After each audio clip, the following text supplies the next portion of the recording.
Bapak-bapak, ibu-ibu, pernah rasakan mati lampu? Pernah rasakan mati lampu? Gelisah kan? Padahal kalau bapak mati lampu, masih luas rumah, masih bisa pakai ambil senter HP. Tiba-tiba masuk ular, bapak masih bisa berteriak, "Woi, ada ular, ular, ular!" Masih bisa ngambil kayu pukul, masih bisa lompat ke jendela. Tapi di alam kubur, mati lampunya selama-lamanya. Luasnya tidak bisa lagi gerak, Pak. Ditindis tidak bisa gerak. Itulah alam kubur. Dan kata Nabi, ketika kau sudah masuk alam kubur, hanya 3 lagi yang bisa membantumu. Apa gerangan? 1, anak yang soleh dan soleha, almarhumah dan almarhum. Beliau suami istri tidak bisa lagi sholat, tidak bisa lagi puasa, tidak bisa lagi sedekah, tidak bisa lagi haji. Yang bisa dilakukan amal-amalnya mengalir adalah anak yang soleh dan soleha. Ibu-ibu sayang, kita lebih mengawasi suami daripada mengawasi anak. Ngapain ngawasi anak suami kita? Biar HP-nya kita mau periksa. Untuk apa? Kalau ibu dapat hal-hal negatif di HP, apa yang ibu mau? Gelisah kan? Sengsara perasaan. Mau dicerai? Mampu jadi janda? Hah? Tak nampak saya bela bapak hari ini. Mampu dapat yang lebih baik dari yang sekarang. Daripada ngawasi HP suami, mending ibu awasi anaknya. Suami maksiat, ibu ndak tanggung. Suami ndak sholat, ibu ndak tanggung. Tapi anak ndak jilbab, anak ndak sholat, anak ndak puasa, ibu yang nanti diminta tanggung jawabnya. Ada 5 penyesalan orang di alam kubur. Satu diantaranya, ketika sudah dia gosok meninggal arwah, dia gosok matanya, dia buka, kata dia, saya di mana? Kau sudah meninggal, dah saat. Saya sudah mati. Iya. Ya Allah, hidupkan saya kembali, hidupkan saya kembali ke dunia sekejap saja, kira-kira 1 menit lah kalau boleh. Ya Allah, kembalikan saya ke dunia. Untuk apa? Sholat bukan, puasa bukan, haji bukan. Saya hanya ingin berkata, ya Allah, semua hartaku aku sedekahkan fisabilillah. Kenapa bukan minta sholat? Karena sholat hanya bisa dapat pahalanya ketika kita masih sholat. Haji hanya bisa kita dapat ketika kita haji. Puasa hanya kita dapat ketika kita puasa. Tapi sedekah, meskipun sudah tulang belulang hancur, kita tetap mengalir. Itulah yang disebut sedekah jariah.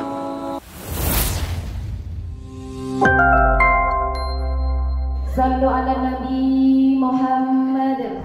Ibu-ibu, bapak-bapak, ada berapa rukun iman? Berapa? 6. 5 itu rukun Islam. Rukun iman ada 6. 1 diantaranya percaya kepada hari akhir. Nah, biasanya orang ketika berbicara tentang kematian itu berbicara tentang hari akhir. Dan biasa kalau saya bicara kematian, tiba-tiba anak muda langsung bicara, orang kalau mati itu Ustaz, tua dulu. Tidak, yang namanya kematian tidak harus tua dulu. Ini anak muda kalau kita cerita kematian, langsung orang tua dia lihat-lihati, yang sudah pensiun, yang sudah putih rambutnya, bikin kaget. Yang namanya kematian, tua mati, orang kaya mati, orang miskin mati, raja-raja mati, rakyat biasa mati, ustadz mati. Kalau ustadz duluan, siapa yang tak siapa? Semua mati. Berarti yang jadi masalah sesungguhnya bukan mati, karena mau atau tidak, tiba saatnya pasti mati. Yang jadi masalah, bagaimana kondisi kita mati. Itu yang jadi masalah. Itulah sehingga setiap Jumat dibaca ini ayat, ya ayyuhalladzina amanu taqullaha haqqa tuqatih. Wahai orang-orang yang beriman, bertakwalah kalian kepada Allah dengan sebenar-benarnya takwa. Wala tamutunna, dan jangan kamu mati illa kecuali wa antum muslimun, dalam keadaan beragama Islam. Berarti ayat ini Allah informasikan ada di antara kita KTP-nya Islam, ngakunya Islam, tapi mati tidak dalam keadaan membawa Islam. Insya Allah kita tidak akan mati dalam keadaan berjudi. Insya Allah kita tidak akan mati dalam keadaan berzina. Insya Allah kita tidak akan mati dalam keadaan merampok. Tapi yang bisa membuat kita mati kafir, hubbi aklil haram, suka memakan makanan haram. Satu di antaranya menerima serangan fajar ketika pemilu kemarin.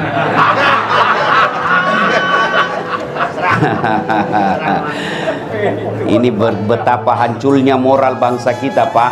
Saya kan selesai pemilu tetap ceramah keliling Indonesia, Pak. Apa rakyat bilang apa itu serangan fajar? Dia ganti bukan serangan fajar, dia ganti apa, Pak? Sedekah subuh. Apa ndak hancur, Pak? Nah, Ibu Bapak, saya yakin Bapak Ibu tidak yang hadir di sini tidak terima serangan fajar. Tapi kalau ada yang jadi sponsor serangan fajar, itu bagian daripada kebatilan. Ya, Ibu Bapak, saudara-saudara sekalian, kita sedikit tentang kematian. Biasanya kalau kita cerita kematian, itu kita selalu berpersepsi, berpikir harus tua dulu, harus sakit dulu. Tidak. Kematian, anak muda pun pasti mati. Suatu ketika, Sulaiman alaihissalam lagi ceramah seperti ini. Tiba-tiba datang tamu tadi diundang. Berkatalah tamu tadi, "Assalamualaikum warahmatullahi wabarakatuh ya Rasulullah." "Waalaikumsalam warahmatullahi wabarakatuh." Nabi Sulaiman katakan, "Silakan masuk, duduk." Duduklah tamu tadi. Nabi lanjutkan ceramahnya. Belum selesai Nabi ceramah, tiba-tiba tamu tadi, Pak, diangkat tangan. "Ya Rasul, ada pekerjaan saya penting, tidak bisa ditunda dan tidak bisa dimajukan. Saya izin pamit dulu." Kata Nabi, "Silakan." Berangkatlah tamu tadi. Sepeninggal tamu tadi, Nabi bertanya kepada jamaahnya, "Saudara-saudara sekalian, ada yang tahu siapa itu tadi tamu?" "Tidak ya Rasul, Anda yang lebih tahu." Nabi Sulaiman katakan, "Itulah tadi yang memisahkan dengan segala orang yang kau cintai di dunia. Itulah tadi yang memisahkan kamu dengan harta yang kau miliki. Itulah tadi yang memisahkan antara jasad dengan rohmu. Itulah tadi malaikat pencabut nyawa yang setiap kali datang pasti ada yang ingin diambil dan tidak kembali sebelum diambil yang diinginkan." Selesai berkata begitu, tiba-tiba dari belakang ada anak muda, dia angkat tangannya. "Ya Rasul, itu tadi malaikat pencabut nyawa." "Betul, tidak kembali sebelum diambil yang diinginkan." "Ya, mati saya ya Rasul." "Kenapa?" "Semenjak dia datang sampai pulang, saya terus dia lihat-lihati." Kata Nabi Sulaiman, "Hati-hati kok, anak muda, barangkali kau yang diinginkan." "Ya Rasul, jangan main dah, bawa saya jauh." "Ya Rasulullah, bawa saya jauh sampai dia tidak dapat saya tadi ini." Nabi Sulaiman katakan, "Baik, angin, tolong terbangkan anak muda ini." Nabi Sulaiman dengan izin Allah, mujizatnya pandai bicara dengan binatang, pandai perintah angin, bahkan dia adalah manusia terkaya di dunia sampai sekarang ini. Kata Nabi Sulaiman, "Angin, tolong kau terbangkan anak muda ini, bawa di mana mau pergi." "Siap." Diterbangkanlah anak muda ini, Bu. Kiri kanan, lurus kiri kanan. Dia pikir saya sudah jauh, saya kurang ngajar, tidak dia dapat lagi saya tadi itu. Bikin kaget-kaget. Angin, sudah turunkan saya, sudah saya jauh ini. Turun. Pas turun, baru satu langkah diinjakkan kakinya di tanah, langsung muncul itu tadi tamu. "Dari mana kau?" "Dari tadi saya tunggu kau. Kenapa saya tinggalkan majelis tadi? Karena di sini takdirmu harus mati." Akhirnya dia tinggalkan, dia hindari kematian. Justru kenyataannya dia datangi kematiannya. Kullu nafsin sa'iqatil maut. Semua yang hidup pasti akan mati. Sebaliknya, kalau tidak tiba saatnya, biar setengah mati kau mau mati, tidak akan mati. Ini ada cerita, wallahu alam benar atau tidak. Ada ibu ketahuan suaminya selingkuh. Dia dapat WhatsApp-nya lope-lope.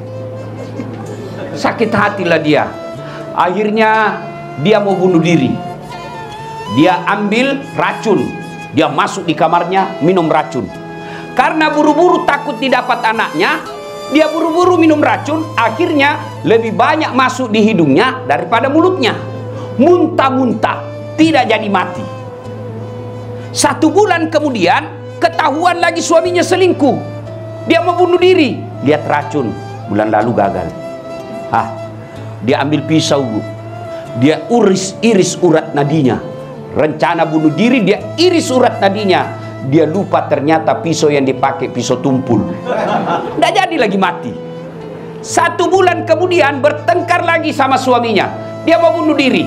Dilihat racun gagal. Dia lihat pisau gagal. Akhirnya dia lari ke belakang rumahnya, lompat masuk ke dalam sumur. Ternyata dia lupa waktu itu musim kemarau. Ternyata air dalam sumur tidak cukup. Tidak jadi lagi. Saudaraku, ajal bila tiba tidak bisa dimajukan, tidak bisa diundur. Kullu nafsin saikatil maut. Semua yang hidup pasti akan mati. Tungke maki nyawai pasti mati, kata orang Bugis. Al mautu babun, mati adalah pintu yang setiap kita melewatinya. Nah, sekarang ibu bapak pernah ngantar jenazah? Pernah ngantar jenazah? Bukan pernah, sering. Itu kata Nabi, kalau kalian meninggal, 3 tuh yang ngantar kamu, 2 yang kembali, 1 yang tinggal menemanimu masuk kubur. Apa gerangan yang mengantar kita ke liang kubur? 1, keluarga, handai taulan, sanak saudara, kenalan, tim sukses.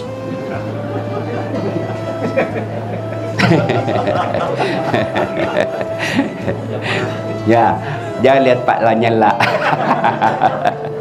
Tim sukses semua ikut ngantar kita. Tapi demi Allah, tidak ada satupun yang mau masuk menemani kita di kubur. Jangankan masuk ke dalam kubur, tidur aja di atas kubur kita, di samping kubur, tidak ada.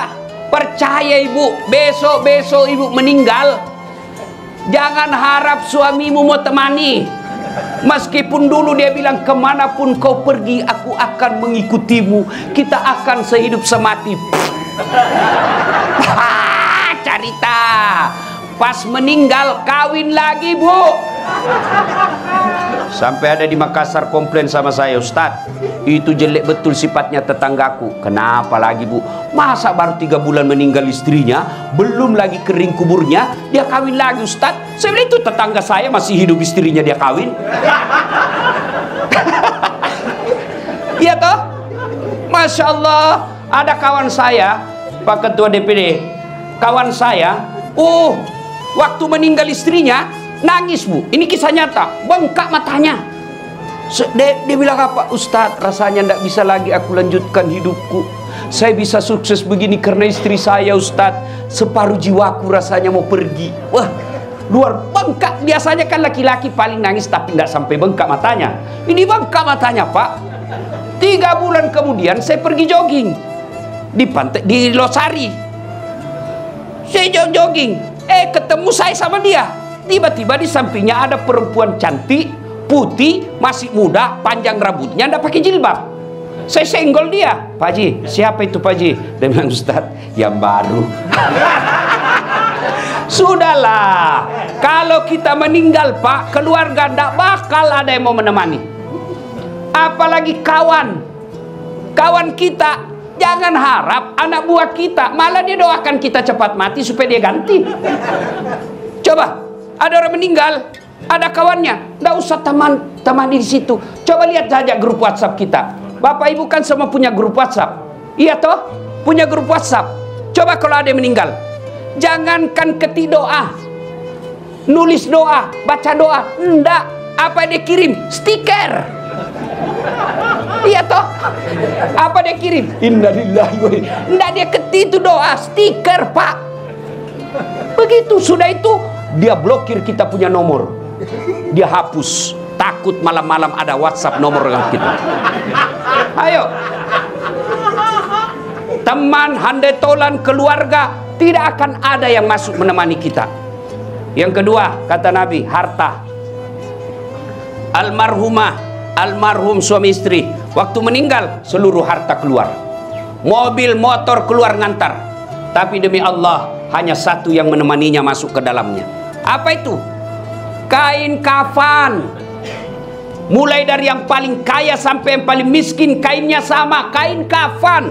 Tidak mentang-mentang dia kaya dikasih kain sutra, tidak. Coba lihat kain kafan, ada kantongnya? Ada kantongnya? Enggak. Enggak mentang-mentang kaya kasih masuk di dalamnya iPhone 15. Enggak. Kaos kaki aja enggak boleh kita pakai kalau orang Islam. Apa yang kita bawa? Harta. Kain kafan. Ibu-ibu ini orang-orang kaya semua. Ibu sekarang pakai parfum merek-merek internasional. Bulgari, Angelman, Hermes. Begitu ibu meninggal, apa parfumnya? Kapur barus. Iya, hilang semua itu. Harta ini ibu-ibu nih yang cantik-cantik, yang mukanya sudah di bleaching, di apa semua, mukanya putih, lehernya hitam. Ya, bu, nih yang cantik, cacing tunggu di kubur. Jangankan masuk kubur, ibu meninggal, jenazahnya disentuh tangan kita, menyentuh pipinya jenazah, ndak ada yang mau langsung sentuh tangannya. Dia cuci bersih-bersih tangannya dulu kita. Jijik dengan jenazah kita. Harta ndak ikut, keluarga pulang. Yang setia menemani kita masuk. Amal itu ada dua, amal kebaikan, amal keburukan. Yang baik akan jadi amal jariah, yang jelek akan jelekkan kejeradiah. Semalam saya di Metro TV wawancara soal pemilu. Saya bilang tidak ada yang sia-sia di hadapan Allah, tidak ada yang tidak tercatat di hadapan Allah. Kalau kau jujur, insya Allah jadi amal jariah kejujuranmu. Tapi kalau kau bohong, kebohonganmu, kecuranganmu akan jadi amalmu juga. Sampai kau sudah jadi tulang belulang, peninggalanmu akan masih menyiksamu. Ini peringatan bagi orang-orang yang beriman. Ini peringatan, tidak ada usah cerita kita pemilu jujur. Kalau dia sudah tidak percaya akhirat, tidak ada gunanya. Orang yang masih percaya akhirat, yang masih mau jujur dan berkata baik. Kalau dia sudah tidak percaya akhirat, biar kau kasih tahu apa, tidak ada gunanya. Itu yang disebut oleh Nabi kaswatul qalbi, mati hatinya. Nauzubillah min zalik. Nah, masuklah kita dalam kubur. Ada kesalahan kita. Dia pikir alam kubur itu luas. Tidak. Itu alam kubur, Pak.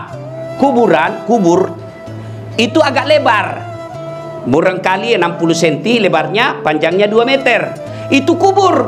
Apa itu tempat kita? Bukan tempat dia liang lahat. Tahu liang lahat?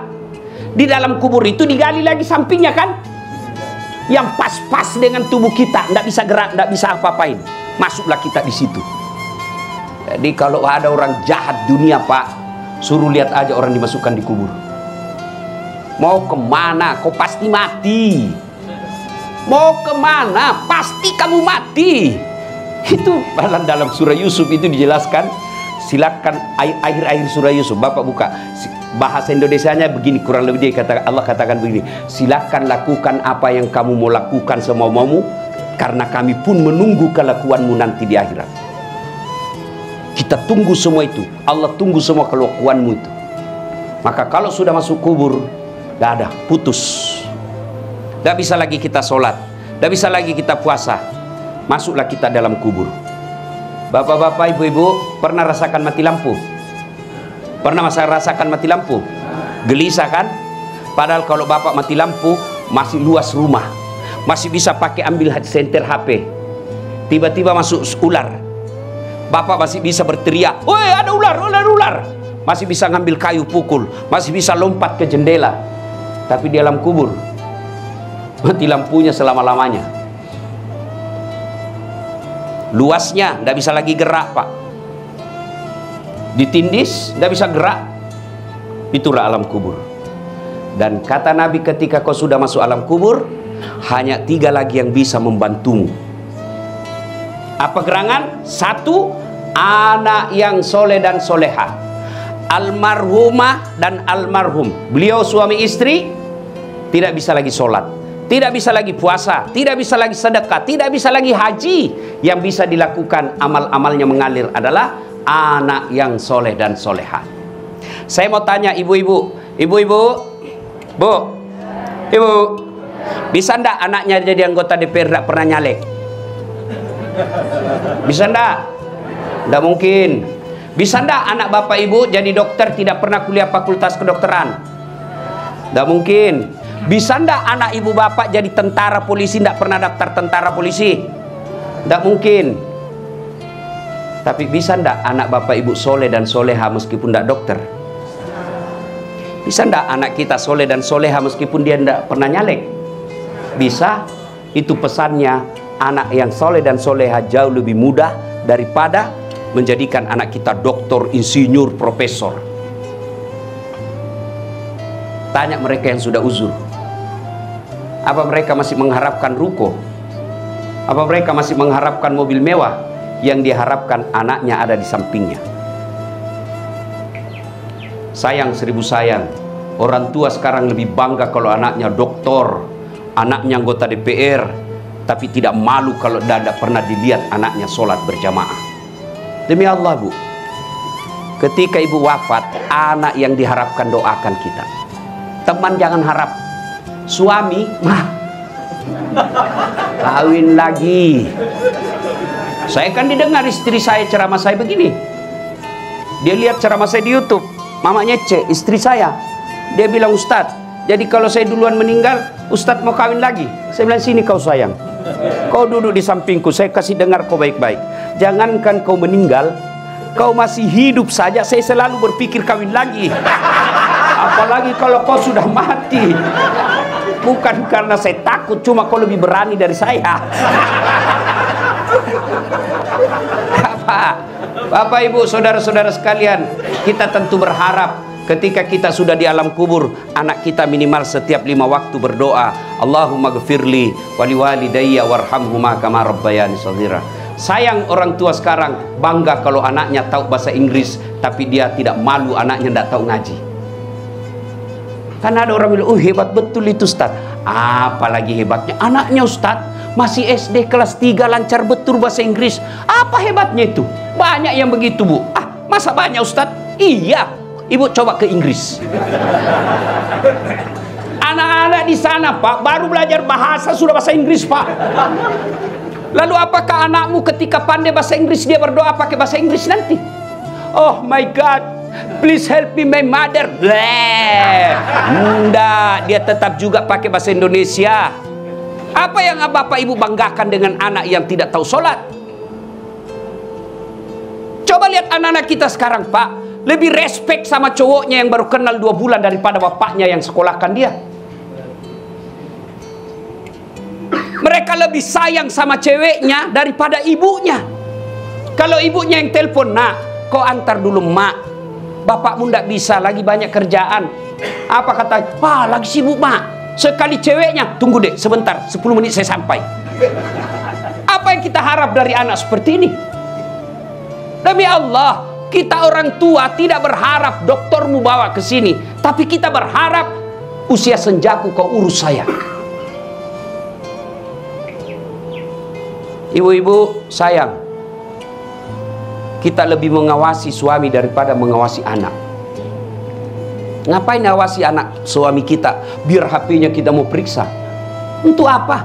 Kalau ibu dapat hal-hal negatif di HP, apa yang ibu mau? Gelisah kan? Sengsara perasaan. Mau dicerai? Mampu jadi janda? Hah? Tak nampak saya bela bapak hari ini. Mampu dapat yang lebih baik dari yang sekarang. Daripada ngawasi HP suami, mending ibu awasi anaknya. Suami maksiat, ibu ndak tanggung. Suami ndak sholat, ibu ndak tanggung. Tapi anak ndak jilbab, anak ndak sholat, anak ndak puasa, ibu yang nanti diminta tanggung jawabnya. Ngapain ngawasin suami? Kita ndak tanggung dosanya, tapi anak kita tanggung dosanya. Maka ibu, didik anak kita ibu, terutama sholat. Cari tak mati anak mau baik kalau dia tidak sholat. Apa yang mau diharapkan? Cobalah anak-anak kita yang cantik, yang cakep-cakep, yang baik kerjanya, itulah yang potensial menyengsarakan orang tuanya. Tapi coba anak kita yang sekolahnya seadanya, akhlaknya baik, inilah yang ngurus orang tuanya di usia senjanya.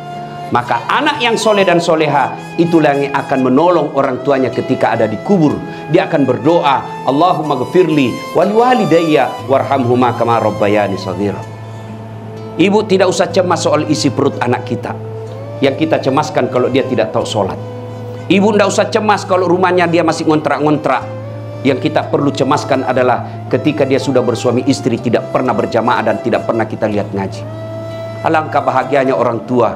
Subuh hari dia kaget, kenapa ribut pagar? Oh, dia intip, oh Masya Allah, anak bungsunya dia pergi berjamaah ke masjid sholat subuh.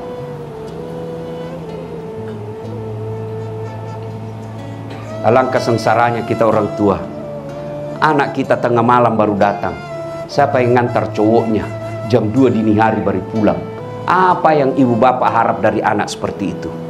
Maka kita berharap tentunya almarhum almarhumah punya anak yang soleh dan solehah, sehingga menjadi kekayaan buat almarhum almarhumah di alam kubur.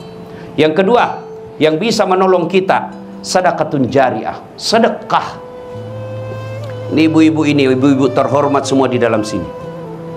Ya, banyak saya lihat semua emas berliannya. Ibu, ibu, kalau ibu meninggal siapa yang pakai itu emas berlian? Siapa ibu? Anak, istri kedua.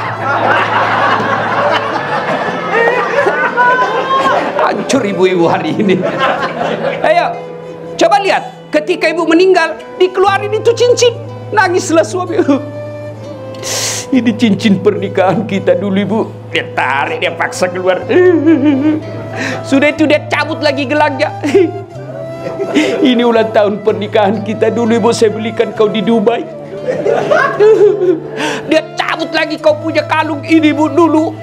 Waktu kita pergi umroh, bu. Habis emas diambil. 3 bulan kemudian kenal sama janda. Dia ambil semua emas, dia kasih jandanya. Dek, ini mantan istriku sudah mati. Dia bilang sudah mati, ambilin emas.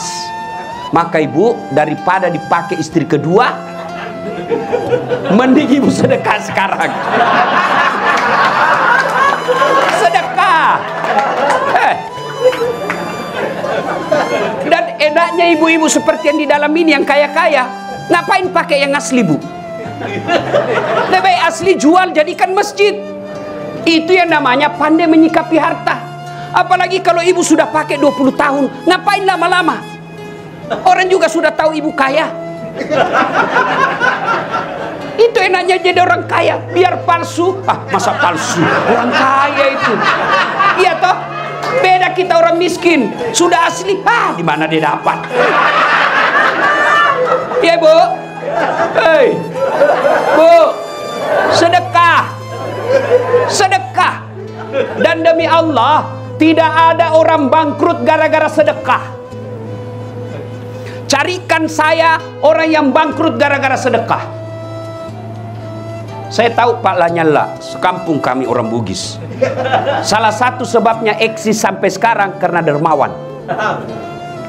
Bapak tahu Pak JK, berapa kali mau dihancurkan, dia apa, diserang kiri kanan. Alhamdulillah Allah lindungi. Salah satu sebabnya ribuan anak yatim beliau pelihara. Tidak ada orang senang, tidak ada orang senang itu orang pelit, Pak. Sebaliknya tidak ada orang yang tidak senang orang dermawan. Saya tanya, ibu-ibu senang mantu yang pelit atau dermawan? Dermawan. Ibu-ibu senang tetangga yang pelit atau dermawan? Bapak-bapak senang sahabat yang pelit atau dermawan? Itu tidak ada orang suka orang pelit. Sedekahlah. Sedekah. Dan hebatnya itu sedekah, Allah pasti ganti. Ibu, daripada setengah mati pelihara jaga-jaga WhatsApp, lebih baik sedekah tolak balas suami. Ya, siapa yang mau dipanjangkan umurnya, dimurahkan rezekinya, dan tertolak dari bencana, maka kata Nabi, hendaklah dia bersedekah. Sedekah. Ramadan bulat lipat gandakan. Kalau ibu tidak bisa sedekah, buka puasa ratusan orang di rumah, ya sudah, kirim 10 nasi bungkus ke masjid. Yang makan ternyata ustadz, yang makan ternyata penghafal Quran, yang makan ternyata Pak Imam. Selama darah dagingnya itu dia pakai beribadah, selama itu yang kirim nasi bungkus dapat pahala. Sedekahlah. Saya tidak bisa nasi bungkus, saya hanya bisa sandal jepit dari toilet ke pintu masjid. Ya sandal jepit, dicuri orang, alhamdulillah, mau amal baru. Bersedekahlah. Ada 5 penyesalan orang di alam kubur. Satu diantaranya, ketika sudah dia gosok meninggal arwah, dia gosok matanya, dia buka, Kata dia, saya di mana? Kau sudah meninggal, dah saat. Saya sudah mati. Iya. Ya Allah, hidupkan saya kembali. Hidupkan saya kembali ke dunia. Sekejap saja, kira-kira 1 menit lah kalau boleh. Ya Allah, kembalikan saya ke dunia. Untuk apa? Solat bukan, puasa bukan, haji bukan. Saya hanya ingin berkata, ya Allah, semua hartaku aku sedekahkan fisabilillah. Kenapa bukan minta solat? Karena solat hanya bisa dapat pahalanya ketika kita masih solat. Haji hanya bisa kita dapat ketika kita haji. Puasa hanya kita dapat ketika kita puasa. Tapi sedekah, meskipun sudah tulang belulang hancur, kita tetap mengalir. Itulah yang disebut sedekah jariah. Keliru Bapak Ibu yang Allah kasih rezeki, Bapak tidak bersedekah. Keliru. Dan alhamdulillah, makin bersedekah, Allah makin ganti. Maka almarhum almarhumah, insya Allah lapang kuburnya karena ada sedekah beliau. Yang ketiga, yang akan menolong kita di alam kubur adalah ilmu yang bermanfaat. Almarhum almarhumah, beliau suami istri, tokoh pendidikan. Itulah ilmu yang bermanfaat. Ketika diajarkan ilmu hukum kepada mahasiswanya, diajarkan tentang keadilan, lalu anak mahasiswanya menjadi pengacara yang membela dan menegakkan keadilan, selama itu juga amal-amal akan mengalir. Maka karena itu, ibu bapak kalau dapat konten-konten dakwah, jangan berhenti di grup, jangan berhenti di HP bapak, sebarkan. Bapak punya 10 grup WhatsApp, satu grup 100 orang, kirim, 1000 orang yang terima. Kalau ada yang mengamalkan 5 orang, selama 5 orang itu amalkan, bapak dapat pahala seperti pahalanya penceramah tanpa mengurangi pahala penceramah. Ilmu yang bermanfaat adalah yang bisa menyelamatkan kita di alam kubur. Inilah 3 yang akan terus mengalir meskipun kita sudah di alam kubur, bahkan sudah habis tulang belulang kita. Anak yang soleh dan soleha, sedekah harta, kemudian ilmu yang bermanfaat. Dan orang yang ada di alam kubur sekarang masih transit, belum sampai surga, termasuk Rasulullah Muhammad SAW. Dan siapa yang paling menderita di alam kubur? Kata Nabi, orang yang paling menderita di alam kubur nanti adalah al-mutahawilu bis sholah, yang menganggap enteng sholat.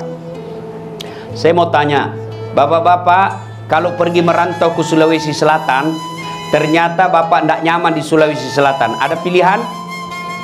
Ada? Ada. Balik lagi ke Jakarta. Saudara-saudara dari Jawa merantau ke Sumatera, ternyata di sana tidak bagus, ada pilihan? Ada. Balik lagi ke Jawa, mangan orang mangan, yang penting ngumpul. Iya. Iya toh? Bapak-bapak kala pil caleg, ada pilihan? Kala pilpres, ada pilihan? Ada. Tunggu lagi 5 tahun yang akan datang, kita tanding lagi. Ya, tidak disenang sama gubernur, ada pilihan? Ada. Apa? Pensiun dini. Selesai urusan, biar ada di situ kita lewat. Bukan lagi gubernurku. Iya kan? Ibu-ibu, suami cerewet, suami kasar, ada pilihan bu? Ada. Pulangkan saja aku pada ibuku atau ayahku. Selesai. Ya, bapak-bapak punya istri cerewet, ngamuk aja kerjanya, ndak tahu menghargai suami, ada pilihan? Ada. 2 pilihan, 1 tambah jadi 2, 2 cerai. Ada pilihan pak. Maknanya bapak menderita di dunia masih ada pilihan. Dan tidak ada orang menderita di dunia dari bangun sampai tidur sampai bangun lagi menderita 24 jam. Tidak, pasti ada senyum-senyumnya. Tapi kalau bapak masuk kubur, ada pilihan? Ibu-ibu masuk kubur ada pilihan? Nggak nyaman pertanyaannya, keluar dulu. Begitu bapak keluar, viral satu dunia pak.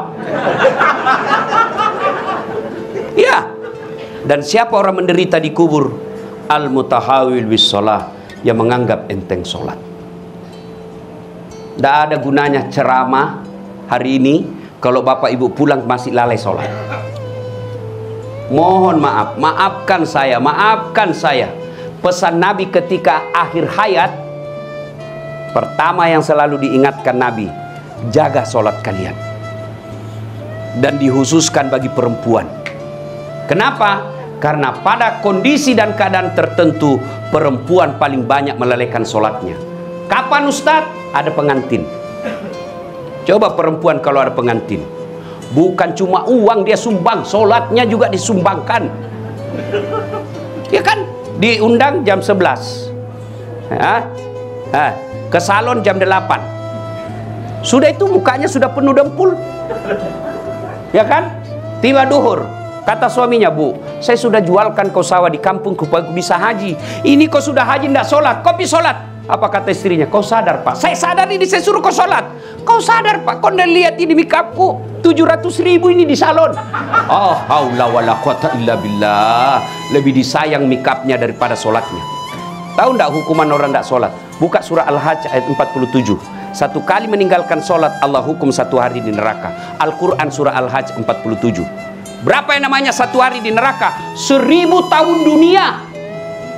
Jadi kalau tidak sholat subuh tadi, 1 hari Bapak dipakir di neraka. Berapa yang 1 hari? 1000 tahun dunia. Maka jangan anggap remeh sholat. Bagaimanapun kondisi dan keadaan Bapak, sholat. Saya tidak bisa kena air Ustadz, Allah kasih keringanan, tayamum. Yang penting tayamumnya yang benar. Jangan tayamum sambil gosok-gosok kaki, salah itu. Ada juga saya lihat di pesawat tayamum dia kumur-kumur, Pak. Saya beling-beling. Ya kan? Ustadz, saya lagi sakit Ustadz. Adakah kalah sakitnya Nabi Ayub alaihissalam?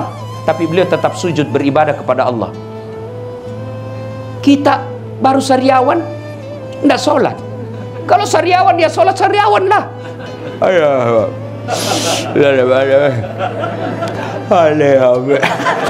Allah tahu Bapak lagi sariawan. Apa lagi alasannya Bapak tidak sholat? Ayo, gagah Ustadz, selebriti. Adakah gagahnya Nabi Yusuf? Nabi Yusuf itu manusia tercakap di dunia. Bayangkan Nabi Yusuf, itu ibu-ibu disuruh ngiris bawang. Lewat Nabi Yusuf, begitu pesonanya wajahnya Nabi Yusuf, tidak sadar dia iris tangannya itu ibu-ibu. Mana ada gagah seperti itu? Segagah-gagahnya artis lewat, jangankan ngiris tangan, bau ketek aja kita rasa. Yusuf alaihissalam cakap tetap beribadah kepada Allah. Dia pintar Ustadz. Adakala pintarnya itu Nuh alaihissalam sampai sekarang teknokrat yang belum ada yang saingi. Orang semua bikin perahu. Orang Sulawesi pandai bikin perahu, namanya pinisi. Di mana dia bikin perahu? Pesisir pantai. Nabi Nuh di atas gunung dia bikin perahu, Pak. Tetap beribadah kepada Allah. Maka tidak ada alasan kita tidak sholat. Sholat. Kalau orang sudah tidak sholat, tidak ada semua nilai sholatnya. Tidak ada semua nilai dia punya. Kenapa? Yang pertama kali nanti diperiksa sholat. Puasa bagus, tapi tidak sholat tidak ada gunanya. Saya memberikan ilustrasi sederhana. Bapak ibu saudara-saudara sekalian sering ke bank nabung, kenal sama yang apa sih namanya itu yang terima duit kita, teller apa ya itu ya. Nah itu kalau dia kenalan sama bapak kan sudah sering. Besok bapak mau ngambil duit, boleh enggak langsung ambil? Mana uangku? Kau kenal saya kan? Iya, mana uangku? Ya saya simpan 100 juta. Boleh enggak ambil seperti itu? Enggak, dia akan tanya mana buku rekeningnya, hilang, ATM-nya hilang juga. Bapak boleh ambil tapi urus dulu. Kau kenalkan saya dan kau lihat itu uang saya. Iya bapak betul, tapi bapak harus urus dulu surat keterangan hilang di kepolisian. Begitu juga di akhirat. Bapak punya puasa, bapak punya haji, bapak punya sedekah, bapak punya silaturahmi, menyekolahkan anak yatim, tapi tidak sholat. Mana? Kata Allah, kata Nabi, malaikat penjaga, mana buku rekeningmu? Apa itu? Sholat. Tidak ada. Kau urus dulu keterangan hilang di neraka. Kau ke neraka dulu. Apa susahnya sholat? Ibadah yang paling gampang. Puasa Pak, 30 hari orang lapar, dari subuh sampai maghrib. Haji perlu dana, 1 bulan kita tinggalkan pekerjaan. Zakat perlu modal. Sholat apa susahnya? Saya tidak tahu bacaan Ustaz. Wala tayasu min rauhillah. Jangan kau putus asa. Salat jamaah, asa salat jamaah. Kalau imam sudah baca, makmum sudah diwakili. Selesai. Apa lagi? Tidak ada kecuali malas. Kenapa ini sholat penting? Karena dia adalah puncak penghambaan kepada Allah Subhanahu wa Ta'ala. Bapak haji boleh sambil dagang, bapak puasa boleh sambil dagang, tapi sholat tidak boleh, ada kegiatan lain. Kenapa? Kamu lebih menghamba. Mana boleh kita sholat Allahu Akbar, begadang jangan begadang, batal sholatnya. Allahu Akbar, Pak Haji berapa gas? 20.000. Nggak bisa. Kenapa? Kamu lagi menghamba kepada Allah. Disinilah puncaknya. Maka sholat adalah as-sholatu imanuddin. Sholat tiangnya agama. Bangunan rumah bisa kokoh meskipun tidak ada dinding. Bangunan rumah bisa kuat meskipun tidak ada atap. Tapi tidak mungkin ada bangunan yang kokoh tanpa tiang. Itulah sholat 5 waktu. Bapak saudara-saudara sekalian, inilah tausiah kita.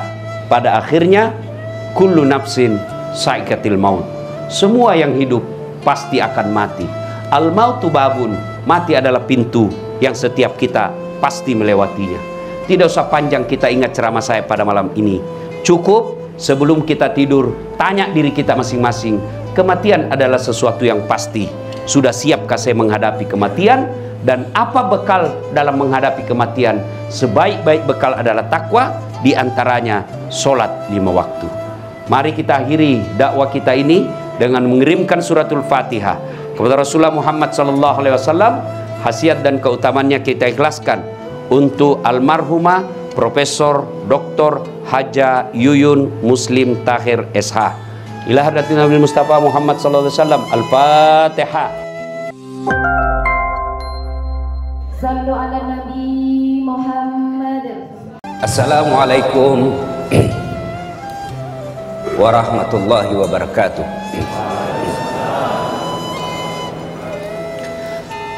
Alhamdulillah, alhamdulillahi rabbil alamin. Wa bihi nasta'inu ala umurid dunya waddin. Asyhadu an la ilaha illallah wa asyhadu anna Muhammadan abduhu wa rasuluh.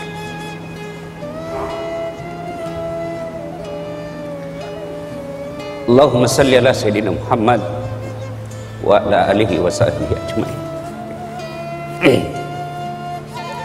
Ibu bapak, saudara-saudara sekalian yang saya hormati, ketika saya tamat SMP, SD di kampung saya, Desa Bumi, Kabupaten Pindrang,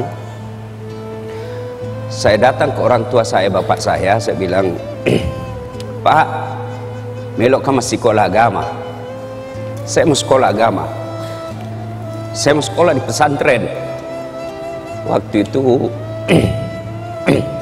maafkan saya, Pondok Pesantren DDI Kabalangan. Pengasuhnya almarhum guru kita Abdurrahman Ambok Dale. Saat itu bapak saya menjawab, dia lepas sekolah kau nak, dia lepas sekolah kau, saya tidak bisa sekolahkan kamu di pesantren. Kenapa? Pesantren waktu itu jauh lebih mahal daripada sekolah umum. Di pesantren kita harus bayar biaya kos, biaya makan dan lain sebagainya. Sementara sekolah umum hanya membayar SPP dan OSIS. Waktu itu saya pengurus remaja masjid, masih saya SD. Lalu saya ngadulah saya dalam tahajud. Saya alhamdulillah masih SD saya sudah kenalan itu salat tahajud. Saya ngadu kepada Allah. Kalau bahasa Bugisnya mah peletuk kak. Tidak ada keluargaku orang kaya, tidak ada keluargaku pejabat. Lalu saya ngadu kepada Allah, ya Allah, kenapa kau lahirkan saya bapakku miskin? Saya tidak minta beli motor, saya tidak minta beli mobil, saya cuma mau sekolah agama. Alhamdulillah, saya malah sekolah umum, SMP di kampung, SMA 4, sarjana saya ada 2, sospol 1, sarjana syariah 1, sospol pun hampir 4 semester saya rahasiakan ke bapak saya, karena bapak saya tidak mau kalau saya sekolah politik. Dia bilang, itu politik pak, boleh-boleh. Saya selesai S2, S3 dan seterusnya. Apa yang membuat saya terharu? Alhamdulillah, saya bisa jadi ustadz meskipun saya tidak pernah mondok. Saya malu bicara di tempat ini.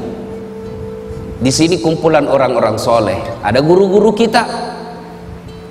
Saya kalau ketemu teman-teman guru-guru di Wahda Islamiyah, saya selalu berkata Tuan Guru, Andrung Guru.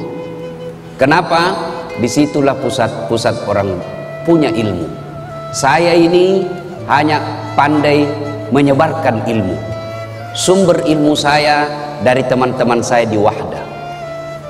Lalu menjadi pertanyaan, kenapa orang panggil saya dakwah? Nah, saya ini kasihan, bukan keilmuan dalam bidang dakwah. Ternyata salah satu sebabnya ketika orang saya tanya, bagus cara tak menyampaikan Ustaz. Tidak ada orang sakit perasaannya, paling banyak sakit perasaannya ibu-ibu. Tapi heran, tetap kita suka itu ibu-ibu Ustaz. Nah, inilah kemudian saya bersyukur pernah sekolah dan sampai sekarang masih mengajarkan ilmu komunikasi. Saya tidak mungkin berlebih ketika saya katakan ilmu pertama yang diajarkan Allah kepada manusia Adam alaihissalam adalah ilmu komunikasi. Kapan Ustaz? Ketika Allah mengajarkan nama-nama makhluk dan tumbuhan kepada Adam. Nama adalah simbol, simbol adalah kajian utama ilmu komunikasi.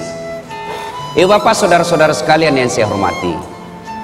Nah, melanjutkan itu tadi intermezzo saja. Alhamdulillah emosi saya sudah mulai terkontrol. Saya gampang tersentuh ketika kumpul dengan teman-teman ustadz, karena saya bilang dalam hatiku, mereka mendalami ilmu agama sampai ke luar negeri, tinggalkan keluarga, kadangkala keluarkan ongkos baru bisa mendapat ilmu yang sangat dalam. Saya alhamdulillah santai-santai ji bisa dapat ilmu. Kenapa? Karena saya memang minta dari Allah Subhanahu wa Ta'ala. Cuma saya harus tahu diri bahwa ilmuku rendah sekali. Ustadz Fahru Rosi hari ini nak kira kak barangkali basang bateku nagulai. Masya Allah. Biasa sih kalau dikasih begitu kak banyak pak ganti langsung ke bilang ada basang. Apa maksudnya? Golai capok. Ya. Bapak Ibu saudara-saudara sekalian, waqala Allah berfirman dalam Al-Quran, bismillahirrahmanirrahim, ya ayyuhalladzina amanu dukhulu fis-silmi kaffatan wa la tattabi'u khutuwatis syaitan innahu lakum aduwwum mubin. Wahai orang-orang yang beriman, masuklah engkau ke dalam Islam secara sempurna, jangan Islam pencitraan. Sekarang ini kalau musim pilkada itu politisi penampilannya kala-kala ustad, rapat songkoknya, pakai serban, pakai gamis, nah bungkus dirinya serban putih, baru pegang tasbih besar, foto pasang baleho 4x6, kala-kala penampilan Ustadz Dasar. Begitu disuruh imam sholat maghrib, nah bilang Ustad paruh suaraku. Jangan Islam seperti itu, pencitraan. Dan masuklah ke dalam Islam secara benar, dan janganlah engkau ikuti langkah-langkah setan, karena sesungguhnya setan itu musuh yang nyata bagi kalian. Nah, kira-kira kalau pengajian begini Bu, ada enggak setan di tengah-tengah kita? Kira-kira ada setan Ibu? Ada. Bukan popo, bukan parakang, bukan uka-uka, tapi apa setan yang ada di tengah-tengah kita? Bentuknya handphone. Apa? Orang sudah ceramah masih menggesek. Katanya mau dengar pengajian, mak download ji. Simpan dulu HP. Serius kayak ini, serius, simpan dulu. Simpan dulu. Bagaimana kita mau dengar ceramah kalau kita fokus di HP? Ada juga pura-pura foto itu. Padahal dalam hatinya dia HP baru. Ada yang lebih parah, udah foto kak dulu, baru nak share di grup Tablik Akbar bersama Ustadz Dasat. Tapi itu bajunya nak pakai waktu di TV One. Itu ada juga begitu. Nah ibu bapak saudara-saudara sekalian, pada Tablik Akbar kali ini tema yang saya ingin sampaikan fokus pada cinta. Adik-adik ini yang banyak kecuping-kecuping.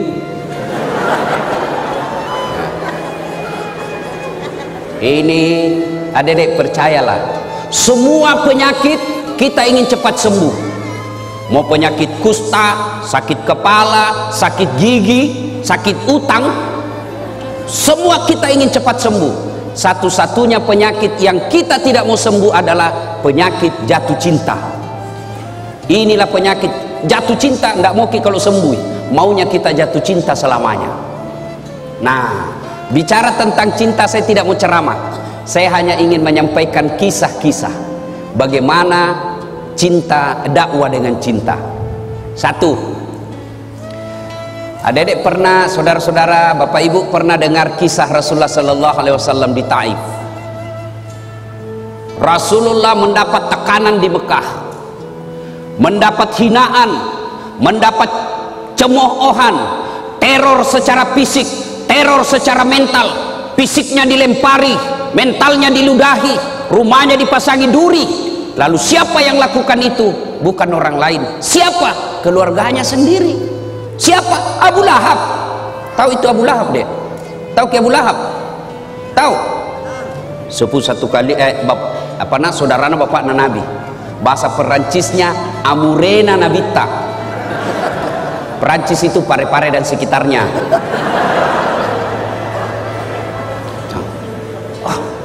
Kalau orang lain yang teror kita, bos, bisa dilawan. Kalau orang lain yang menghina kita, kita bisa aja berkelahi. Tapi ini paman kita. Kita berharap ketika kita yatim piatu, kita berharap ketika tidak ada lagi orang yang mampu menolong kita, ada paman, ada saudaranya bapak kita yang tokoh masyarakat di kampung itu. Tentu harapan kita, mudah-mudahan kodong ini pamanku bisa tolong kak. Tapi apa yang terjadi? Justru pamannya Nabi dan istrinya yang teror Nabi. Bayangkan, teror fisik, teror mental. Tapi Nabi tidak pernah lebay. Tidak pernah kita dengar Nabi cuti jadi Rasul. Karena tekanan-tekanan akhirnya cuti 1 bulan. Tidak pernah. Lalu dalam desakan dan hinaan seperti itu, Rasulullah Sallallahu Alaihi Wasallam ke Taif. Saya waktu terakhir ke umrah, saya sempat ke Taif. Itu Taif, kita naik tebing-tebing gunung. Kemudian sampailah kita di Taif. Nabi sampai di Taif, waktu itu jalan kaki. Saya naik mobil masih hampir 2 jam. Itu pun ada teman saya mabuk. Kenapa? Ular tangga. Naik lagi. Anak-anak zaman now tidak tahu ular tangga. Kita dulu waktu tak kecil, ular tangga, ular tangga. Kalau dapat tangga naik lagi. Begitu dapat ular, turun mungkin sedek. Coba, masya Allah. Sampai di Taif, apa Nabi lalu sampaikan? Nabi lalu sampaikan keinginannya. Saudara-saudara sekalian, minta pertolongan. Ya, saya ajak kalian ikut beriman kepada Allah. Jangan sembah kecuali Allah. La ilaha illallah Muhammad Rasulullah. Bagaimana reaksi orang Taif? Masya Allah. Orang-orang tua di Taif nak kumpulkan itu anak-anak. Anak-anak bocah, ABG. Dia bilang, "Piku lempar itu, lempari." Bayangkan Pak, kalau orang dewasa lempar ki, masih kita merasa terhormat. Kenapa? Seusia ki bos. Tapi anak-anak yang ngusir kita, itu tekanannya, tekanan psikologisnya sangat tinggi. Lalu pada saat Nabi dilempari, datang malaikat Jibril menawarkan bantuan. Dia bilang, Jibril, kalau bahasa kita, Mas bro, Muhammad, tak lewat-lewat itu. Saya diperintah Allah, berdoa kau saja, Allah angkat. Saya diperintah Allah, saya lempar ini 1 kampung, saya hancurkan mereka. Kira-kira kita dek, ada ini borong ki, nabuli ki 1 kelas. Tiba-tiba datang ke polsek, bagaimana? Apa jawaban tak kira-kira? Kalau saya satu kampung lempari kak, tiba-tiba datang Densus, bagaimana Ustaz? Tangkap, tembak semua. Tapi apa jawaban Nabi? Jibril, kalau betul Allah ingin mendengar doaku kali ini, saya hanya ingin berdoa, ya Allah, berikan hidayah kepada seluruh masyarakat Taif. Jangan hancurkan mereka. Mereka lakukan itu karena dia tidak tahu saya. Mereka lakukan itu karena mereka tidak paham apa yang ingin saya bawakan kepada mereka. Saya hanya minta, ya Allah, berikan hidayah kepada mereka. Masya Allah. Coba membedet. Inilah yang disebut dakwah dengan cinta. Kisah kedua, bicara soal cinta. Bapak saudara-saudara sekalian, cinta, dakwah dengan cinta, dan cinta tidak akan muncul tanpa ada kesabaran. Coba kita kira gampang jadi ustadz. Wah, banyak itu cobaannya bos. Bayangkan kalau kita diundang sampai di sana, kita berharap nak kasih makan ki dulu, baru ki tiba dari Balikpapan. Apa kek sedikit mo? Oh. Jantung makin langsung buka ini Ustaz.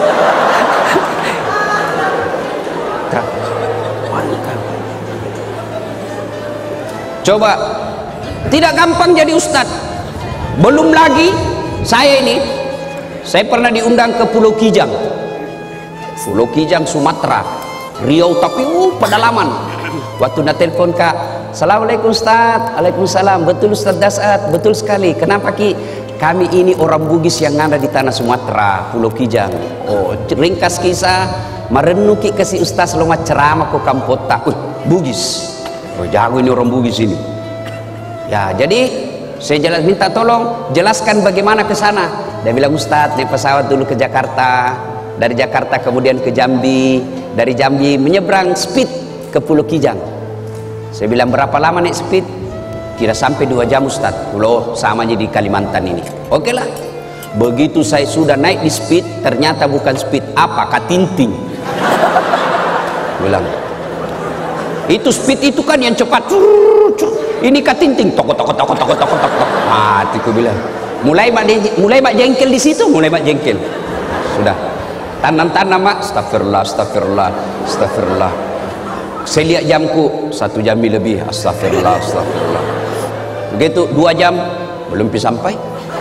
Dalam hatiku nak bilang ini, tidak sampai 2 jam, 2 jam ini. Sampai 5 jam, belum sampai. Langsung aku bilang, Daeng, kita bilang tidak sampai 2 jam. Nah 5 jam makin ini belum sampai. Nah bilang, tak gampang kak kasih Ustaz. Maafkan saya Ustaz. Kenapa? Ini sebenarnya hampir 9 jam. Wah, la ilaha illallah. Saya bilang, kenapa tidak terus terang supaya saya sediakan fisik dan mental? Apa dia bilang? Kalau saya jujur Ustaz, pasti Ustaz tidak mau datang. Itu kuncinya adalah kesabaran. Itu baru perjalanan bos, belum lagi diri honor. Ada togi yang tipu Ustaz itu. Masuknya Ustaz, tapi Ustaz, sampai pagi saya kirim di rekening tak. Oh iya siap. Sampai sekarang nggak dikirim-kirim. Betul ini Pak, ada juga, dan itu pejabat. Bayangkan itu mentalnya pejabat Indonesia. Ustaz saja netipu. Belum lagi yang potong. Lebih banyak ambil daripada kita. Khutbah Jumat, biaya rutin 200.000. Begitu sampai di rumah, 50.000 di sini. Bayangkan, lebih banyak ambil dari kita. Coba bayangkan. Itu kisah-kisah perjalanan dakwah. Apalagi belum lagi yang nak kasih kotak kosong, kwitansi kosong. Selesaiin terutama di kantor-kantor. Selesai mungkin ceramah, tapi Ustaz, kwitansi berapa? Kasih kosong bisa aja Ustaz. Aku bilang jangan, ambil makin semua. Bayangkan kalau saya tanda tangan kwitansi kosong, nah kasih ke 1 juta baru nak tambahin 01 di belakangnya 10 juta nambil, baru nak kasih ke 1 juta 9 juta nambil. Maka saya bilang, jangan bos, ambil maki semua. Kalau saya tanda tangan, saya ikut berpartisipasi dalam kebohongan. Itu tantangan dakwah. Lalu apa yang membuat saya kemudian tenang? Saya bilang, berapa tong ini? Siapa ini? Dasat Latif. Masih banyak dosanya, masih cinta dunia, masih mau poligami. Kenapa kita ketawa ibu? Daripada saya bilang tidak, baru dalam hatiku iya. Munafik namanya, mau tapi tidak berani. Itu jadi masalah. Berani apa enggak? Itu jadi masalah bos. Bale-bale bapak kalau tidak mau poligami sini. Kita masih cinta dunia, masih banyak dosa, masih ngejar-ngejar. Ya sudahlah. Berapa tong? Kena kita ujian-ujian dakwah. Resepnya sabar. Rasulullah Sallallahu Alaihi Wasallam. Masya Allah. Wallahu alam. Ini kisah kedua. Saya tidak tahu sahih atau tidak. Saya itu kalau baca kisah, saya tidak lihat sahih tidaknya. Yang saya ambil adalah makna dari kisah itu. Suatu ketika Nabi pergi dakwah, pergi masjid. Tiba-tiba di atas ketinggian ada orang kafir Quraisy naludai Nabi. Kena kepalanya Nabi. Kira-kira kau anak muda, kalau diludai dari atas apa jawabanmu? Mana mau pemburu hidayah ambil batu, kurang ngajar. Baru ki 1 bulan kena hidayah, mencoba maki.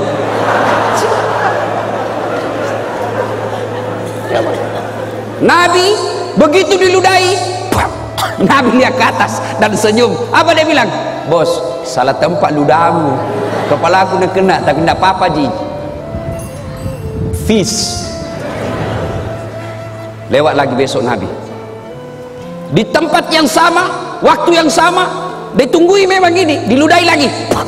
Kena lagi Nabi, dia bilang Nabi, tidak apa-apa ji bos, aku maafkan kau. Ketiga kalinya, hari ketiga masih begitu. Besoknya lewat Nabi, tidak ada. Mina tunggu-tunggu Nabi, mana langgananku ini? Biasanya ada ludai ke di sini. Oh, sampai Nabi tanya, siapa kenal si fulan? Oh ya, di mana rumahnya? Biasanya saya lewat situ ada ludai kan? Tidak tahu kenapa ini tidak ada. Oh, dapat informasi. Malah saya Nabi, sakit dia ya Rasul. Kamasian aku dong. Akhirnya Nabi pulang ke rumahnya dan berkata kepada istri beliau, ya Ummul Mukminin Khadijah, ada roti? Ada. Ada kurma? Ada. Bungkus sih. Mau ke kemana ya Rasul? Mau pergi lihat langgananku. Sakiki kodong. Sampai dia ketuklah rumahnya itu orang ludai Nabi. Assalamualaikum. Siapa? Muhammad. Muhammad siapa? Langgananmu bos. Mati. Mak dah maki. Datang Muhammad balas dendam ini. Selesai dia bilang, saya tadi lewat di tempat biasa. Saya cari-cari kita tidak ada. Rindu-rindu toh nggak kurasa dengan ludata. Ternyata sakiki bede. Ini ada roti saya bawakan ki, ada kurma saya bawakan ki. Kita makan, saya doakan ki mudah-mudahan cepat sembuh. Masya Allah. Mendengar ini, apa jawabannya ini orang tadi yang teror secara fisik dan mental Nabi? Apa dia katakan? Dia bilang, Abu Jahal saja yang sewa saya untuk teror kamu, tidak datang lihat saya sampai sekarang. Justru kamu orang pertama yang datang membesuk dan mendoakan saya. Luar biasa akhlakmu ya Muhammad. Masya Allah. Akhirnya apa? Ini orang menyatakan, saksikan ya Muhammad, la ilaha illallah Muhammad Rasulullah.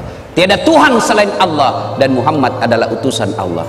Saya tidak persoalkan ini kisah sahih atau tidak. Jangan lagi nanti share nabuli lagi di Facebook. Itu ustaz palsu. Sudah aku kasih tahu ki. Saya tidak persoalkan sahih tidaknya ini kisah. Yang saya ingin ambil adalah makna dari kisah itu. Pelajaran yang ingin kita ambil. Dulu waktu saya kecil ada buku yang selalu saya baca, Kisah Berhikmah. Kita ambil hikmah dari kisah itu. Inilah cinta harus dengan kesabaran. Tidak mungkin ada cinta kalau tidak sabar. Termasuk ibu-ibu. Kalau tidak sabar ki menghadapi suami kita, jatuh itu cinta. Nah, mau ki bicara tentang cinta yang hebat, Masya Allah. Ada seorang wanita, kembali lagi. Ini saya baca kisahnya ternyata didaifkan hadisnya. Siapa dia? Ayub alaihissalam. Ayub alaihissalam. Itu Ayub alaihissalam, adik-adik sekalian, luar biasa, alim, taat beribadah. Allah kelimpahkan beberapa rezeki kepada Ayub alaihissalam. Tapi hebatnya Ayub alaihissalam, kaya dermawan, kaya sogi malabo. Yang banyak di Indonesia kaya pelit, kaya seke kikirigalla paku jambatang, pelit, bakil. Tahu orang di kampungku bilang kikirigallang paku jambatang. Apa artinya kikirigallang? Kikiri itu galang, tidak mau namakan. Paku jambatan, jambatan basi mupaku, tidak mau mempan. Itu orang pelit. Duduk maki sama-sama berharap ki karena dia kaya nak traktir ki, tidak tong. Langsung saja tabes tas pulang dulu. Dalam hatiku tidak tong nak bayar kanga ini. Coba, itu orang kikir. Ini Ayub alaihissalam kaya dermawan. Lalu seluruh malaikat memujinya. Luar biasa Ayub alaihissalam. Malaikat ikut memujinya. Satu makhluk Allah yang cemburu. Siapa? Iblis laknatullah alaihi. Nabi bilang Iblis, tunggu dulu Tuhan. Dia begitu Ayub, baik agamanya, taat beribadah, dermawan, karena dia kaya. Coba kalau dia miskin. Tidak begitu. Allah berfirman, saya lebih tahu dari kau Iblis. Dia bilang tidak memang toh. Iblis dia bilang kalau begitu Tuhan, kasih saya kesempatan menggoda ini Ayub. Allah kemudian silahkan, satu, jangan cabut nyawanya. Siap. Akhirnya apa? Ayub alaihissalam terbakar seluruh hartanya, kebun-kebunnya musnah, binatang-binatang ternaknya mati karena penyakit. Begitu miskin, datang Iblis. Ayub masih bersikir, dibisik, Ayub, sudah mau apalagi kau puji-puji Tuhanmu? Bayangkan ambil hartamu, jangan kau puji-puji Tuhanmu. Apalagi Tuhan apa itu Tuhanmu? Apa kata Ayub alaihissalam? Bos, jangan kau banyak bicara di situ nah. Bukan begitu di hadis, bukan. Ini bahasa Ustaz. Supaya enak didengar bos. Tuh, bayangkan kalau lapar kita baru serius sekali, tambah lapar orang. Tuh. Makan dulu baik. Akhirnya apa? Apa kata Ayub? Dengar baik-baik adek. Dengar baik-baik ibu. Alhamdulillah, sempat kaya, sempat punya kebun, sempat punya binatang ternak. Banyaknya orang kodong sampai sekarang tidak ada kebunnya, tidak ada ternaknya. Ini harta titipan Allah. Inna lillahi wa inna ilaihi rajiun. Allah yang kasih saya di dunia, Allah ingin ambil, silakan. Yang penting lebat Tommy. Nabi bilang orang Bugis, taruh meti ke pura muir rede. Oh, Nabi bilang kalau bahasa kita, dia bilang kira-kira kalau bahasa kita ya, apai. Dia bilang itu Iblis, apai. Masih mau kok? Hebat kita. Nabi bilang tidak. Itu Ayub begitu karena dia anaknya. Coba kalau tidak ada anaknya. Allah berfirman tidak ada anaknya atau tidak, dia taat. Akhirnya apa? Wafat lagi anaknya. Datang lagi Iblis. Bos, sudah itu kau sembah-sembah Tuhan. Bayangkan, dari ada hartamu nambil mi, sekarang anakmu lagi nambil, sudah mi. Apa kata Ayub alaihissalam? Jangan kau banyak bicara di situ deh, bosan kuliah kok. Coba, alhamdulillah sempat kau punya anak. Banyaknya itu orang kodong bertahun-tahun sampai tua tidak punya anak. Alhamdulillah ada anakku. Setan tak kancing, tapi dia bilang lagi sama Allah, tidak memang Tuhan. Coba kalau dia sakit, tidak mungkin dia begitu. Allah dia bilang saya lebih tahu sehat atau sakit, dia tetap sabar beribadah kepadamu. Akhirnya apa? Dicoba lagi Ayub alaihissalam dengan apa? Penyakitnya tidak tanggung-tanggung, seluruh anggota tubuhnya dimakan ular. Kira-kira kalau sekarang penyakit kulit tingkat paling tinggi, bahkan riwayat yang saya baca itu kelihatan itu sedikit tulang-tulang pipinya apa itu di sini karena habis dimakan ulat. Ayub alaihissalam datang lagi di Iblis. Bayangkan Tuhanmu nambil hartamu, nambil anakmu, sekarang kau lagi nak kasih sakit. Sudah mi. Apa kata Ayub alaihissalam? Bosan-bosan kuliah kok, tidak berhentimu datang sama saya. Tidak ada apa-apanya ini. Masya Allah, puluhan tahun saya sehat, masa gara-gara penyakitku yang baru sesaat ini saya lalu melupakan nikmat Allah? Tidaklah. Inna lillahi wa inna ilaihi rajiun. Lalu datang lagi istrinya. Dia bilang apa sama istrinya? Istrinya bilang apa? Bang, berdoa maki sama Tuhan, minta ki supaya berhenti penyakit tak. Apa kata Ayub alaihissalam? Masiri kak, saya malu minta kepada Allah. Puluhan tahun saya sehat, baru beberapa saat saya sakit, saya malu kepada Allah. Lalu iblis tidak putus asa, dia datangi lagi Ayub alaihissalam. Gagal dia goda Ayub, maka dia datangi istrinya. Istrinya dihasut. Maka ibu-ibu hati-hati. Biasanya setan mati akal hadapi suami, tapi dia masuk sama istrinya. Suaminya mau pergi sedekah, mau bantu sahabat pemburu hidayah, dia mau kasih uang sumbangan 500.000, sudah ada di dalam dengan amplop. Tiba-tiba dilihat istrinya, Pak, kenapa ada ini uang 500.000? Mau dia apa? Ada itu anak muda kodong mencari hidayah, mau saya kasih di sumbangan beli Quran. Boleh talekan ini sok kaya. Apa orang lagi itu ada anak gue beli kaki pulsa. Akhirnya gagal bersedekah. Kenapa? Godaan setan dunia dalam bentuk istri lebih besar daripada godaan yang tidak kelihatan. Itu Nabi bilang orang di kampungku setan mak bulu-bulu. Susah diusir. Kalau setan yang tidak kelihatan baca basmalah lari. Kalau istri tak dibacakan Yasin, dia bilang, kok kira kau mati? Coba. Sampai-sampai ada bapak-bapak ditanya sama istrinya, ada warna kau suruh simpan di bawah tempat tidur. Didapat sama istrinya. Nah, bila istrinya, Pak, uang apa ini? 1,5 juta. Uang sial. Maksudnya apa? Batin aku sembunyi udah apa Ji? Ada ibu-ibu begitu sini. Bapak saudara-saudara sekalian, Ayub alaihissalam kemudian setan ternyata berhasil menggoda istrinya. Apa? Istrinya berkata, Bang, tak dampang kak kasih, maafkan saya. Apa boleh buat? Saya tinggalkan ki. Dia bilang Ayub alaihissalam, ya sudah limpah. Kalau mau tinggalkan kak silakan, tapi pulang kau nanti suatu saat saya pukul kau 100 kali, saya cambuk. Masya Allah. Tidak sampai di situ godaan setan. Apalagi penduduk satu kampung dihasut. Dia datangi tokoh-tokoh masyarakat. Dia bilang, usir Ki Ayub, usir dari kampung. Kenapa? Nah tulari kau nanti itu penyakitnya. Dia akan membawa satu kampung ini penyakit, semua kena penyakit. Usir Ayub. Datang kepala kampungnya, Ayub, maafkan kami cinta kepadamu Ayub, tapi mohon maaf, kami takut ketularan penyakitmu. Ayub alaihissalam lalu berkata, lemukna tu nyawamu mbok, teganian kau, tolong angkat tangan di antara kalian, siapa yang tidak pernah saya bantu? Tolong ini penduduk kampung, angkat tanganmu, siapa yang tidak pernah saya bantu? Lalu ini kepala kampung bilang, kami sadar Ayub, sudah kau bantu kami semua, tapi takut ke penyakitmu. Akhirnya apa? Ayub alaihissalam diusir dari kampungnya dalam keadaan sakit, dalam keadaan miskin, ditinggalkan oleh istrinya. Ayub alaihissalam pergi ke padang pasir, lalu bikin tenda-tenda. Disitulah kemudian Allah mengabulkan doanya Nabi Ayub alaihissalam. Lalu Allah perintahkan kepada Jibril alaihissalam, hentakkan kakinya Ayub.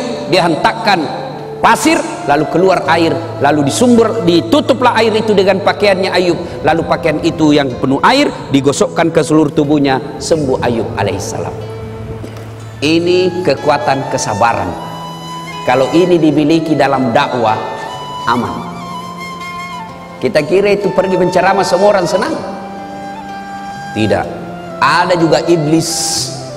Iblisnya dalam bentuk apa? Penguasa yang sombong.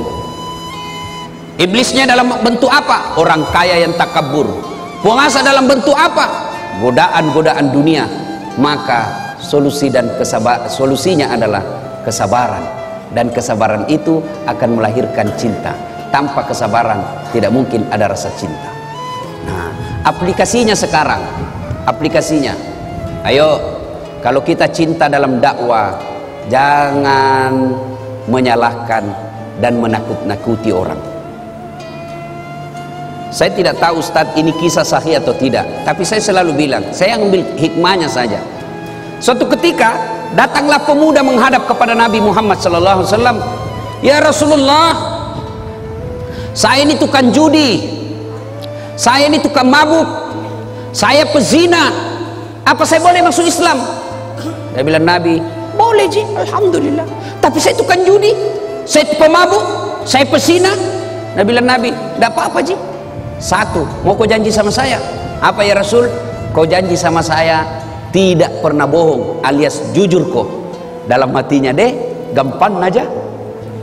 Dia sudah bilang, dia kenapa ini Muhammad dia takut saya tidak jujur? Padahal saya sudah jujur, nyata-nyata saya sudah bilang saya pezina, saya sudah jujur nyata-nyata saya perampok, saya sudah jujur nyata-nyata saya tukang judi, saya pemabuk. Masih dia kira saya tidak jujur.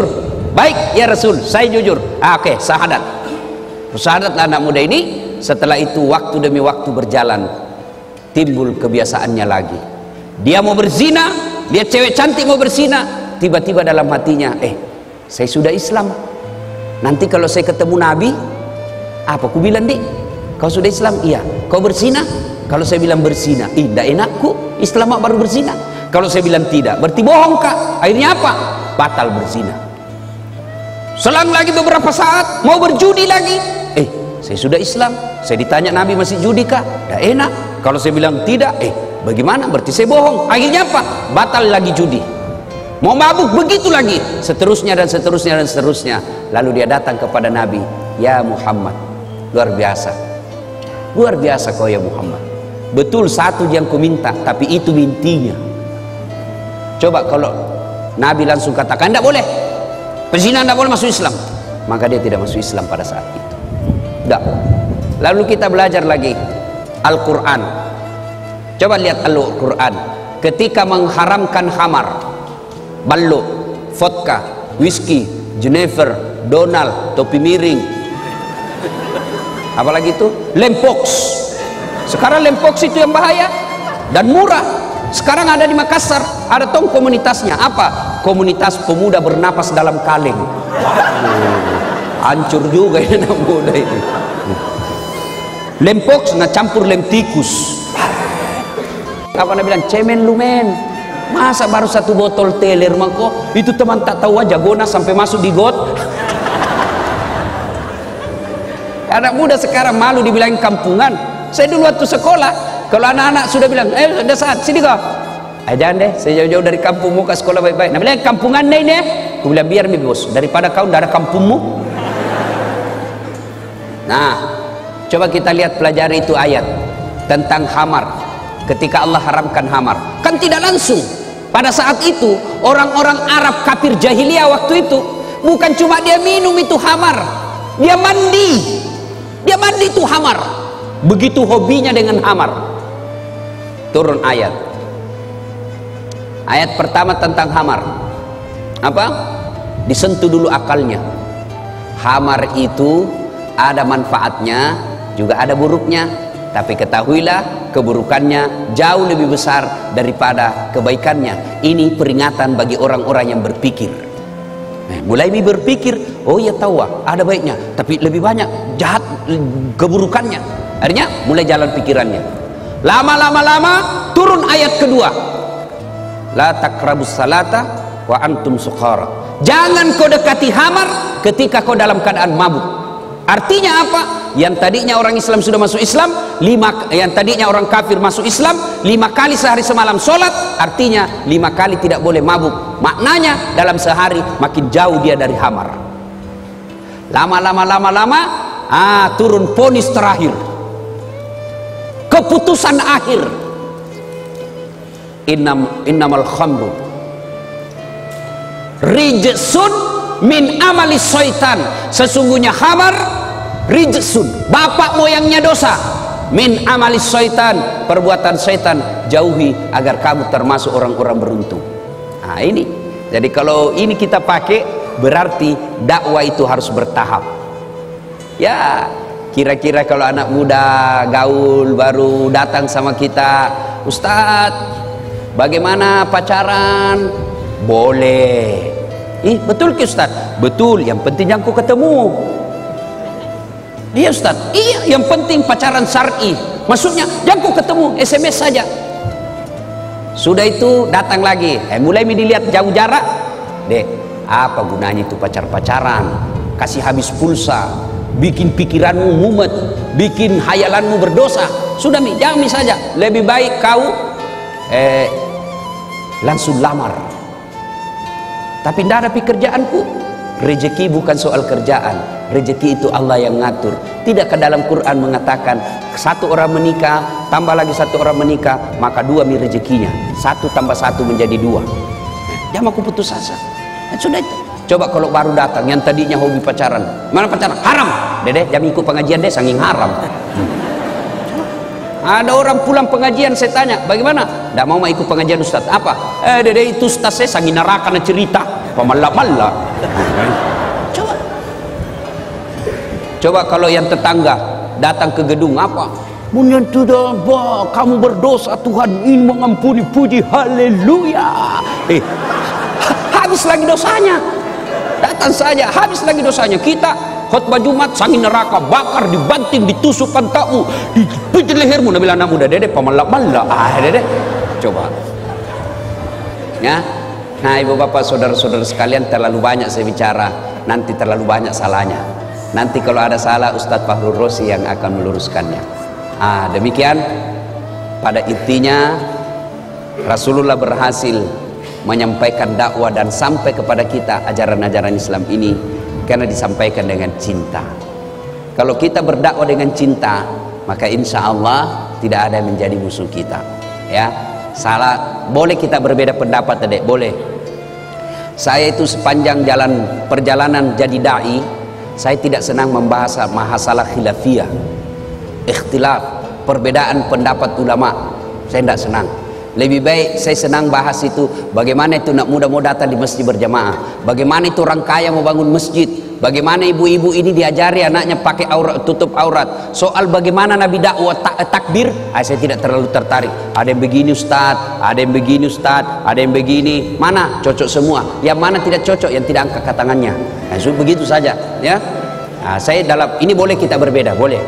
Saya dalam mazhab dakwah saya, metode dakwah saya tidak terlalu tertarik membahas yang begitu-begitu. Saya lebih senang membahas bagaimana orang-orang ini mau datang ke masjid, mau bersedekah, mau menghindari gosip, ya. Sekira itu. Demikian, Bapak saudara-saudara sekalian, mohon maaf yang sedalam-dalamnya jika ada kata dan kalimat yang tidak berkenan. Kita bisa lanjutkan nanti dalam sesi tanya jawab. Insya Allah Anda bertanya, saya jawab. Bagaimana kalau tidak tahu Ustaz? Saya tetap jawab. Apa jawabannya? Saya tidak tahu.